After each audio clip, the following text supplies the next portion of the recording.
देखिए, आदरणीय प्रधानमंत्री जी का मार्गदर्शन, उनकी प्रेरणा, राष्ट्रीय अध्यक्ष जी और माननीय गृह मंत्री जी के नेतृत्व में भारतीय जनता पार्टी ने जो अपनी रणनीति तय की, एक एक कार्यकर्ता की मेहनत का ही परिणाम है कि हम लोगों ने देश की सबसे बड़ी आबादी के राज्य को कोरोना से पूरी तरह नियंत्रित करने में भी सफलता प्राप्त की है। और आज पंचायत चुनाव का जो परिणाम सामने आया है, 75 में से 67 सीटें भारतीय जनता पार्टी ने जीती हैं। और ये परिणाम सामने आ गया है कि जो ट्रेंड प्रदेश की जनता ने आदरणीय प्रधानमंत्री जी के नेतृत्व में 2014 में उत्तर प्रदेश के अंदर रखी थी, 2014, 2017, 2019 वही 2022 में भी रहेगी, इसमें कोई संदेह नहीं होना चाहिए। आज की इस जीत के लिए मैं भारतीय जनता पार्टी के सभी कार्यकर्ताओं को हृदय से बधाई देता हूं। जितने भी नवनिर्वाचित जिला पंचायत के अध्यक्ष हैं, उन सब का हृदय से अभिनंदन करता हूं। भारतीय जनता पार्टी के जिले की टीम को, क्षेत्र की टीम को और प्रदेश की टीम को भी अभिनंदन करता हूं, जिन्होंने मेहनत करके अच्छी रणनीति के तहत इस कार्यक्रम को आगे बढ़ाया है। और मैं प्रशासन को धन्यवाद देता हूं कि शांतिपूर्ण तरीके से प्रदेश के अंदर पंचायत चुनाव का ये दौर बहुत शांतिपूर्ण तरीके से संपन्न हुआ है। उत्तर प्रदेश ने 2017 के बाद से कानून व्यवस्था और शांति और सुरक्षा का जो एक मानक स्थापित किया है, आज पंचायत चुनाव का एक बहुत महत्वपूर्ण दौर संपन्न हुआ है।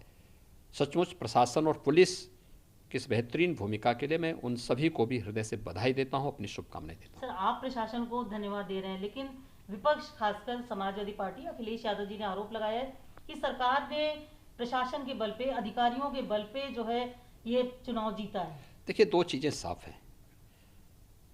अगर हम लोकसभा चुनाव जीतते हैं या विधानसभा चुनाव जीतते हैं तब ईवीएम पे आता है। तब उन्होंने मांग की थी कि बैलेट पेपर से चुनाव होने चाहिए। इस बार बैलेट पेपर से चुनाव है तो अब वो प्रशासन पे आरोप लगाने लग गए। केवल दो बातें मैं कहना चाहता हूं।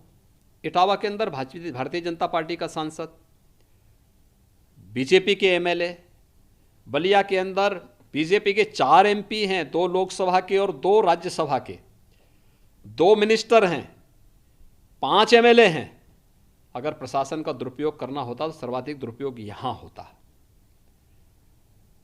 लेकिन भारतीय जनता पार्टी दोनों जगहों पर चुनाव हारी है।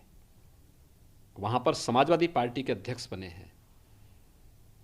यानी भारतीय जनता पार्टी जीते तो कभी ईवीएम पर और कभी प्रशासन पर आरोप लगाना, और समाजवादी पार्टी जीते तो उनकी मेहनत हो गई। ये भी भारतीय जनता पार्टी के कार्यकर्ताओं की मेहनत है। एक एक कार्यकर्ता लगा है और उसका परिणाम हमारे सामने आया है। और मैं इस बात को कह सकता हूं कि कार्यकर्ताओं की मेहनत 2022 में भी आदरणीय प्रधानमंत्री जी के मार्गदर्शन, उनके नेतृत्व में यही ट्रेंड आगे बढ़ा करके लेकर चलेगा। ये कह रहा है कि हम जो है 2022 के लिए जिस तरीके समाजवादी पार्टी छोटे छोटे दलों से मिल रही है, बात कर रही है, ओवैसी जी कह रहे हैं आपको रोकने के लिए वो हर हाल में इंशाल्लाह प्रेयर करेंगे। आप कैसे देखते हैं इस तरीके के? देखिए, गठबंधन पहले भी हुए हैं। 2017 में कांग्रेस और सपा का गठबंधन, 2019 में भी एक गठबंधन हुआ था। बड़ी बड़ी बातें की जा रही थी। जनता सबको देख चुकी है।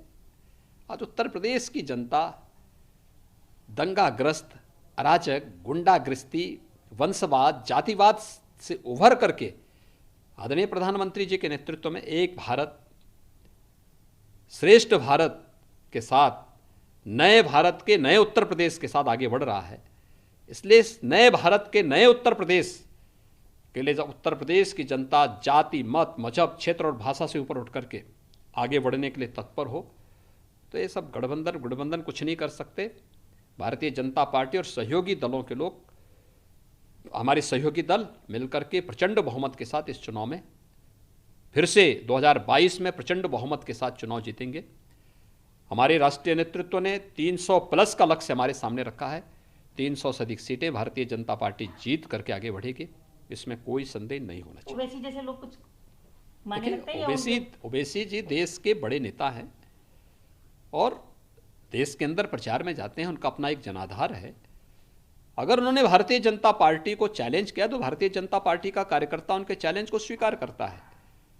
भारतीय जनता पार्टी की सरकार बनेगी, कोई संदेह नहीं। अगर आपको हमारा वीडियो पसंद आया हो तो इसे लाइक करें, सब्सक्राइब करें और साथ ही बेल आइकन दबाना ना भूलें।